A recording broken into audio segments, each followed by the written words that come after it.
Ridley Scott's 1982 sci-fi noir Blade Runner is a film whose unforgettable vision of a ruined future and the desperate lives within it has caused it to become one of the most influential and beloved genre films of the 20th century. Scott's film is not only a rumination on the idea of what it means to be alone in the world, but is designed to create the experience of loneliness within the viewer through its cinematography, use of genre, thematic elements, and indelible score. Together they create a meditation on the lonely experience of being alive and whether it is possible to truly connect with another living being. Scott's film centers on Rick Deckard, played by Harrison Ford, a retired Blade Runner living in Los Angeles in the year 2019. Blade Runners are detectives assigned to hunt down and eliminate rogue replicants, artificial humans that are stronger and faster than normal people and created for labor. Due to a rebellion on another planet, they are banned from living on Earth. Deckard must hunt down 4 rogue replicants who have come to the planet looking for answers from their creators. But as he hunts them down, the detective becomes intertwined with their lives and the life of a new replicant, Rachel, who is fooled into believing that she was human. While this setup is what drives Blade Runner's narrative, Deckard's hunt for the replicants most often plays as secondary to the experiential nature of the film and its ideas about life. Blade Runner is a science fiction detective film, with both its storytelling style and tone placing it in the vein of film noir. This idea of future noir combines the classic styles of films from the 1930s and 40s with the progressive ideas of science fiction. Unlike many other detective stories in film and novels, Blade Runner is not about the twists and turns uncovered when exploring a mystery, but it does embrace the solitary, tragedy-laced nature of the genre. Like the best sci-fi, Blade Runner asks questions about humanity that can only be explored in the heightened nature of a science fiction setting. That sci-fi setting helps create an atmosphere of intense loneliness in a world gone wrong, where solitude and depression feel like secondary nature to anyone even remotely aware of their lot in life. With cinematography by Jordan Cronenweth, Blade Runner emphasizes a dark and bleak world, where the dirty corners of a polluted Los Angeles can still seem beautiful when soaked in neon-lit rain. These aesthetic choices are not only meant to dazzle the eye, but emphasize the solitary and lonesome natures of its characters. This is a world where overpopulation and pollution have forever altered the landscape. The sun never seems to shine and rain constantly drenches the dirty pavement. The nights are illuminated with the fluorescent glow of store signs and flying cars as bursts of industrial flames swallow up the distant night sky. Massive cityscapes are sped through on both roads and in the sky, with enormous buildings and gigantic electric ads dwarfing the individual. There are mentions of off-world colonies, where adventurous humans can escape an Earth that is slowly falling apart. But Blade Runner never moves off the slick, grimy streets of Los Angeles. Here, the streets are flooded with people walking shoulder to shoulder, but Blade Runner emphasizes an impersonal world where human connection seems like an impossibility. It's a perfect backdrop for characters who are either clinging to what little life they have or wondering if they will ever find meaning in their own existence. It's not just the set design that reinforces the ideas of being completely alone in the world. Shot composition also plays a crucial role in having visual language reflect the interior life of characters. Actors are frequently shot in contrast to dark backgrounds and empty rooms, highlighting their solitude despite the obviously overpopulated nature of the surroundings. Most pervasively, conversations held throughout Blade Runner are often shot in single coverage shot-reverse shot editing, emphasizing the disconnection of characters. It's used so frequently that moments when 2 conversing actors fill the frame simultaneously quickly leap out within the film. These fleeting shots draw focus toward the few moments of real connection found within Blade Runner.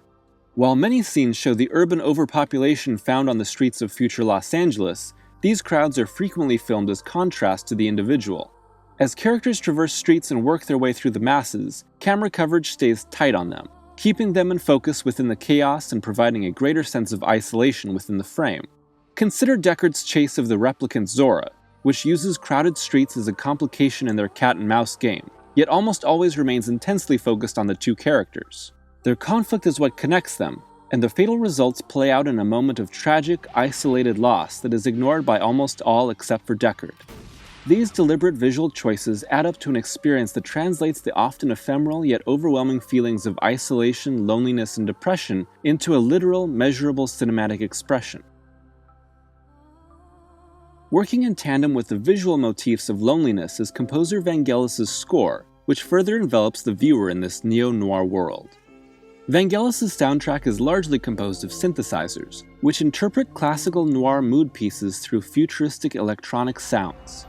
Occasional chimes, saxophone, and vocals add additional layers to this idea of futuristic jazz. Vangelis helps the melancholic nature of the film to truly sink in, bathing the senses in beautiful solitude. Do you like our owl? It's artificial? Of course it is. Continuing to contrast the overcrowded cityscape, Blade Runner's sound design is often sparse yet consistent. With few choice sounds filling the often empty halls and rooms of the film, we see our characters set in even greater relief against a visual and auditory landscape of emptiness. Frequent moments of silence and the sparse dialogue of its characters become noticeable when only Vangelis' score and the distant sounds of passing traffic fill the air. The best elements of Vangelis' score are subtle, as they underscore the violence and character interactions on screen to emphasize the feelings of despair and desperation that are often behind the actions we see.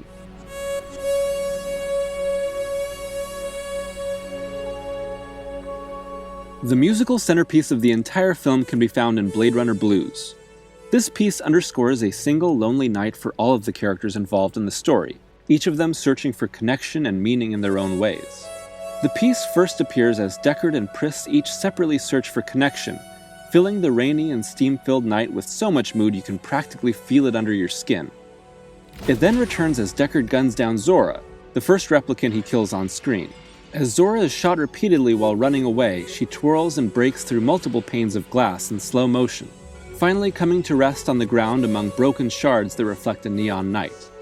But Deckard's completion of the first step of his assignment is no cause for victory, only greater loneliness. Other pieces like the love theme and Memories of Green fill quiet moments with romance, danger, and intimacy when needed.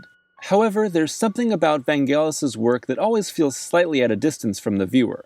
The mechanical coldness and sharp edge of synthesizers lack the natural warmth of classical instrumentation, and while this may prevent Deckard and Rachel's love scene from feeling as intimate and loving as it likely should be, it also reasserts the dark and disconnected world of Los Angeles 2019.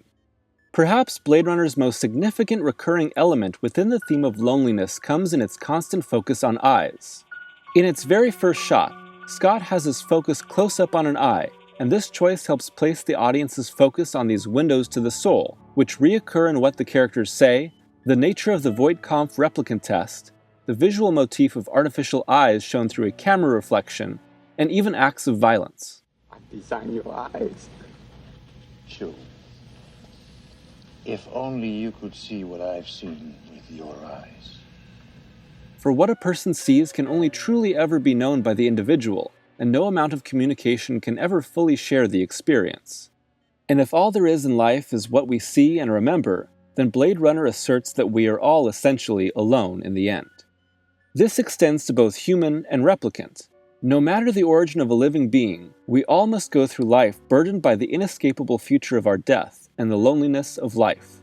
It is this increasingly common knowledge within the population that makes the world of Blade Runner so quiet, bleak, and yet incredibly beautiful.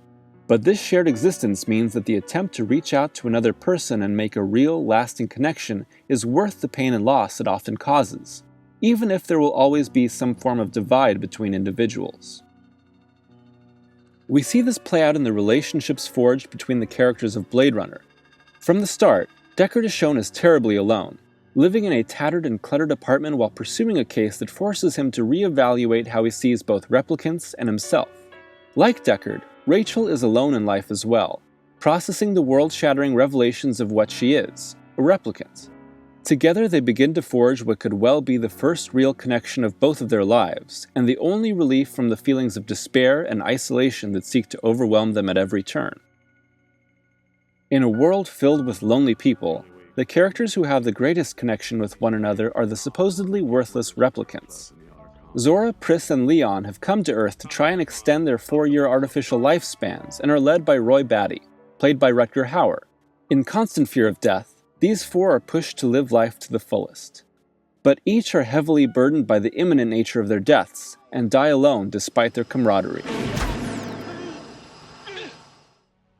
In Roy, we see a desperate longing for life and the greatest degree of self-awareness concerning the fleeting nature of existence and the beauty of experiencing the world.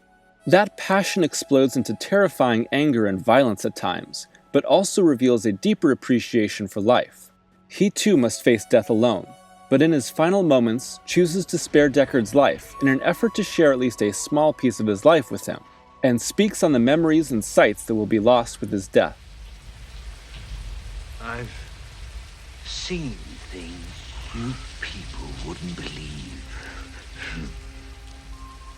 Attack ships on fire off the shoulder of Orion. I watched sea beams glitter in the dark near the 10-house gate.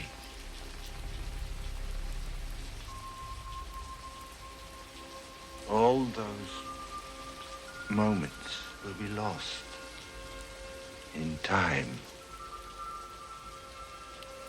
like tears in rain.